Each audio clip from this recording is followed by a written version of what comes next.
Binigyang halaga ang 50 batang may kapansanan nitong Sabado sa Kataasan Covered Court, Barangay Manggahan nang isagawa ang gift-giving project para sa selebrasyon ng Kapaskuhan. Inisyatibo ng Student Council ng Greenville College ang proyekto sa pakikipag-ugnayan sa Barangay ng Manggahan at AKAP o Abot Kamay ng mga may kapansanan sa pag-unlad ng Pasigueño sa nasabing lugar. Nagpalaro na mahagi ng pamasko at pagkain ang grupo na piniling maging benepisyaryo ang mga persons with disabilities na nagsisilbing inspirasyon sa kanila.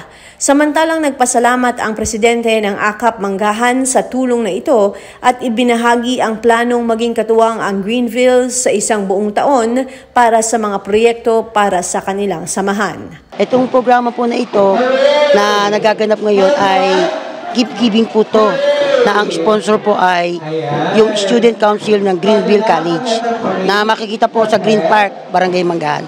Actually, ito po yung unang proyekto po ng council nila na magbigay po ng konting kasiyahan sa mga batang may kapansanan. Hindi lang po ito yung mga programa po na ibababa nila sa amin kasi magkakaroon po kami ng memorandum of agreement na sa loob po ng isang taon na kanilang panunungkulan ay gagawa po sila ng programa na ang magiging benepisyaro po yung ating samahan.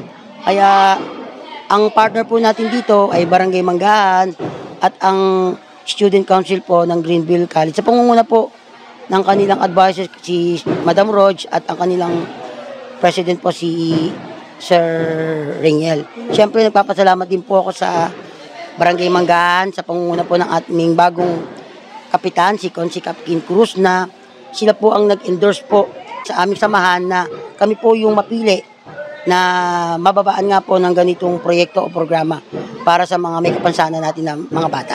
Actually po, meron silang mga pag-games, konting pakain po sa ating mga PWD children at magbibigay din po sila ng konting pamasko.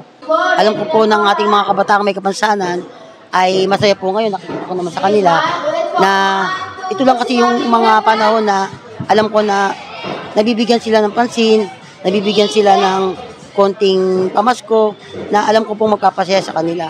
Siyempre nagpapasalamat din po ako dahil may mga ganitong samahan o grupo na tumutulong at pumipili po ng mga katulad naming mga PWD na mabigyan po ng konting biyaya at siyempre magpasaya rin po sa mga kapwa ko leader, sa mga kapwa ko PWD.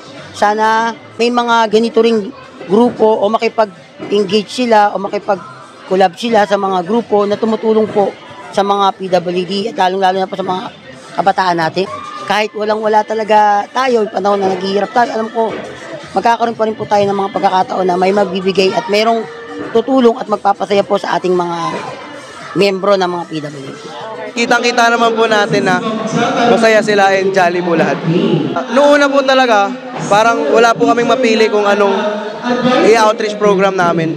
Then si King Cruz, binigay niya po sa amin si President Cyrus para sabihin na mga PWDs na lang daw po yung gawing i-outreach namin. Nabibigay po namin ngayon is syempre yung kaligayahan po ng mga bata nating PWD ng Pasig. Naisipan po namin is para makip-partnership sa PWD, of course. Meron din po kaming estudyanteng PWD and sobra pong na-inspire kami sa kanya kasi kahit ganoon siya may condition, nakakasabay po sa amin siya sa sports, sa academic.